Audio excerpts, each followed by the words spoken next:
BoogeyMan band coming round the bend. Is BoogeyMan band. Is BoogeyMan band.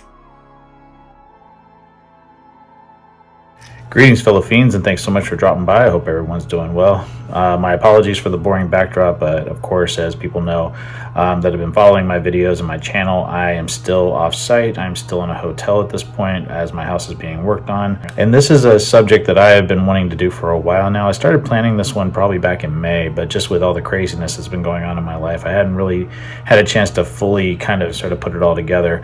Found some downtime over the weekend and decided that this was the opportune time to do this. So I'm going to be talking about my favorite horror movie vehicles. So these are vehicles that are featured in horror movies that I absolutely love. They're characters in themselves, and they're ones that I always think about. And these are pretty much going to be kind of the adversaries vehicles, with one exception, because there was one that I just put one vehicle in there without the other. They're both iconic in my opinion. So these are really going to be in no particular order, because I think all of these vehicles are fantastic, and I'm fans of all the films. I mean, there's some that are higher up there for me, but I'm fans of all these films. And like I said, I really just, all of these vehicles stand out to me, and I'm just going to go through my list, and I hope everyone enjoys this. And yeah, let's get started. So the first one I want to talk about is from 1993's Needful Things, an adaptation of Stephen King's massive novel that I actually really loved. I've read that novel. I loved it. I think the movie could have been a little bit better, but I still enjoyed the movie. But Leland Gaunt's car in that film, even though it's not really seen very much, with the exception of at the beginning and at the very end, there is an actual deleted scene that has never been released on any type of media. It's never been on the DVD release, the Blu-ray release. I keep hoping that maybe Scream Factory will get a hold of it and we'll see this extra footage that was cut out of the film, because the film was originally supposed to be over 2.5 hours, I believe, almost 3 hours. So there's this extended cut of the film that aired on TBS a long time ago. I remember seeing it like during like Thanksgiving holiday. It was on TBS, and of course all the language and everything was excised out of it because it was for television. But there's this extended opening where Leland Gaunt's car is like tearing through Castle Rock and destroying vehicles, and it's awesome. And then it like does this crazy flip and flips over into this field, and Ed Harris's Alan Pangborn goes to like investigate it because he's been chasing the car through town. And you see the car burning, and you see just Max von Sydow as Leland Gaunt standing just on the other side of the flames from the car, and it's an eerie image. And I don't know why it's never been put into any type of release, but it's absolutely fantastic, and that car has always left an impression on me. And that car is a 1958 Mercedes-Benz 300D W189 automatic Adenauer, if I said that right. But yeah, I love that vehicle, and I love the scenes that it's in. Like I said, it's unfortunate that only in the theatrical cut of the film that's available widely, that it's only shown at the beginning and at the end. But I would love to see that extended version of the film put out on some type of media. So hopefully Scream Factory will get a hold of that one. But yeah, that's a fantastic, eerie car, just really creepy, and really leaves an impression even for the short amount of time it's on screen. Next one for me is Christine, of course, from the movie Christine, the 1983 adaptation of Stephen King's novel. Another fantastic novel, another fantastic movie. John Carpenter directed, of course. And of course, Christine is a 58 Plymouth Fury. I just love that movie, and I love all of the scenes with that car, the effects that they did with the car where it's on fire or when it comes back after being smashed. Those scenes are just so amazing, and that scene where Christine is driving on fire, one of my favorite scenes in any horror movie.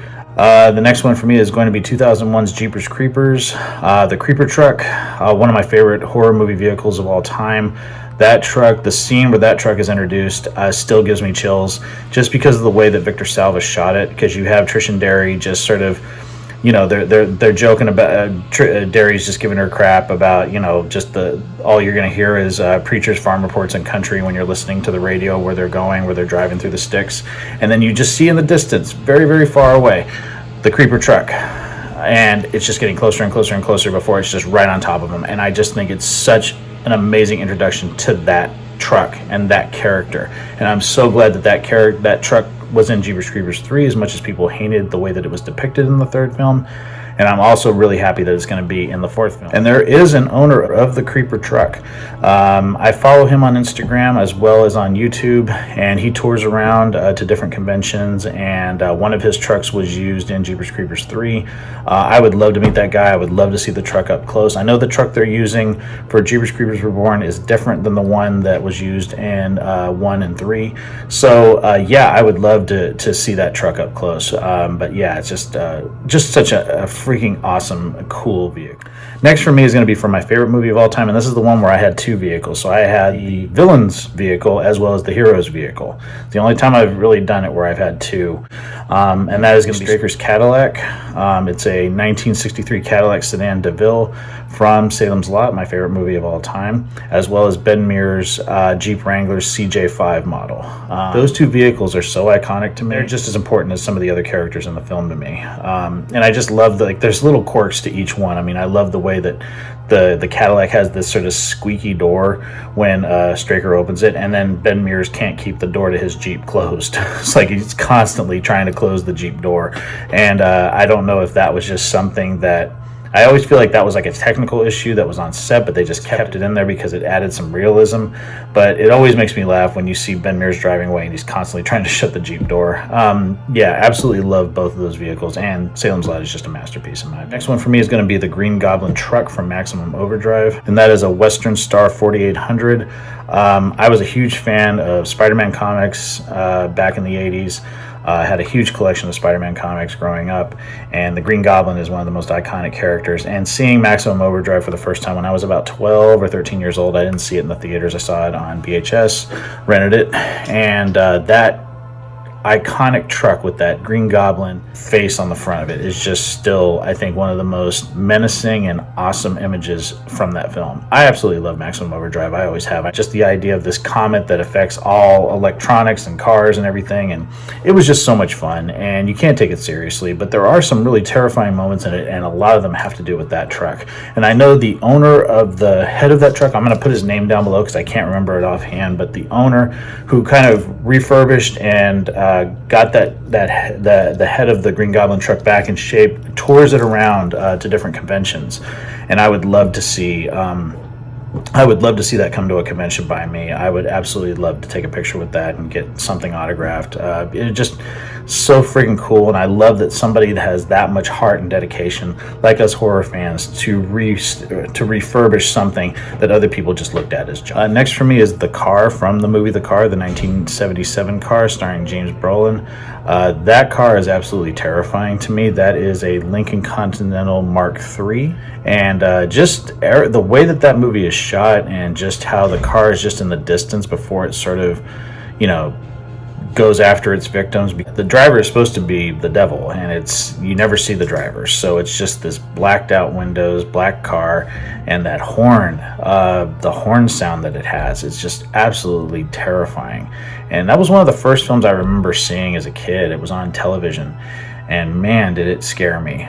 Just the scene at the beginning where the two people are biking on the road and the car is just like barreling down on them. I mean, that was one of the first images I remember seeing from that film, and it absolutely terrified me. That movie is still very effective. Next for me is going to be the truck from Duel, the 55 Peterbilt 281. I've become a huge fan of Duel this year after doing my review of it. It was the first time I ever watched the film from start to finish. I picked it up at Rasputin's, and it's a film that I watch so many times. I actually have it on my phone as well. Every once in a while I just throw it on. It's kind of like chicken soup for me. I've heard director Adam Green say that about like Halloween and other films that just kind of relax them. They're horror films that a lot of people would say that's kind of strange that that's a movie that relaxes you, but that movie for me is just like, it's really just an awesome film, and just shows like what a fantastic filmmaker Steven Spielberg was, even just back at the beginning of his career. I love that film. I think that truck is so amazing.